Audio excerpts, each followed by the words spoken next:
Hey, what's up? What's up? My name is Samuel Flores, aka Samflo, and I saw something beautiful and I just had to share it with y'all. So, I was watching this thing or this show called The Chosen, where it's biblical about Jesus Christ. And there's this guy who I believe has leprosy and he can't walk. So, Jesus walks up to him in the show, and it's on Angel Studios, the app on Google Store. Jesus walks up to him and says, "Do you want to be healed?" to this guy who can't walk. And he says, "I'm having a very bad day." And Jesus Christ says, "You've been having a bad day for a very long time."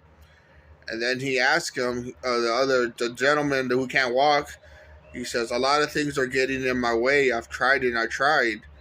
And then Jesus Christ looks at him and says, "That's not what I asked." He says, "Do you want to be healed?"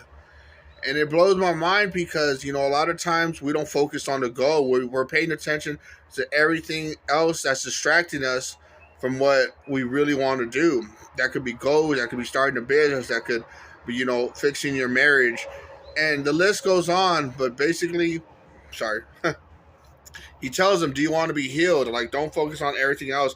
Go straight for, you know what I'm saying? Like, excuse me, answer the question. He says yes. And because he believes he gets healed right away, Jesus says, I'm sorry, pick up your mat and go to the water. So right away, because he believes and he's in communion, he's in direct contact with Jesus Christ, his leg gets healed. And it's so beautiful because he's so happy, he starts laughing. He's like, "Wait, what?" Like, he's face to face with Jesus, the Almighty, God's Son, the Messiah, and then he gets healed, and then he gets up his mat and starts walking. And then the other gentleman, I believe it was a worker, he tells him, like, "Hey, take up your mat." He goes, "What does it matter?" He goes, "I'm not coming back."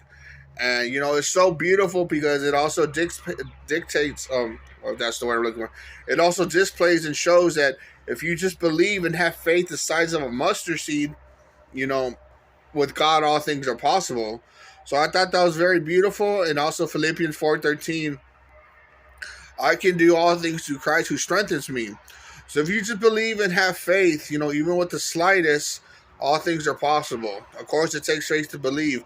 And the definition of faith is hoping for something that you can't see, but you know it's going to happen. Another example, if you know you work a bi-weekly job or you get paid weekly, on Fridays that you get your deposit on Friday at midnight or whatever the case may be. Um, let's say you get it at midnight on a Friday and it's 12:30 a.m. You know the check is coming. Maybe there's a delay. You get it right at midnight, 12:01, 12:10 a.m. and it's 12, maybe it's 1 a.m. But with the security, it's guaranteed that it's going to happen. So I don't care what the storm looks like. I don't care what anybody told you. Know that you are loved. You're wonderfully and fearfully made, and Jesus Christ loves you. You will prevail. You will get that job. And if something doesn't happen, just know that Jesus Christ is not doing it to hurt you, but it is for your divine protection. So if something is a no, thank God for it, because He's saving you for something that you don't see. I love you guys, and I pray this encourages somebody. Amen.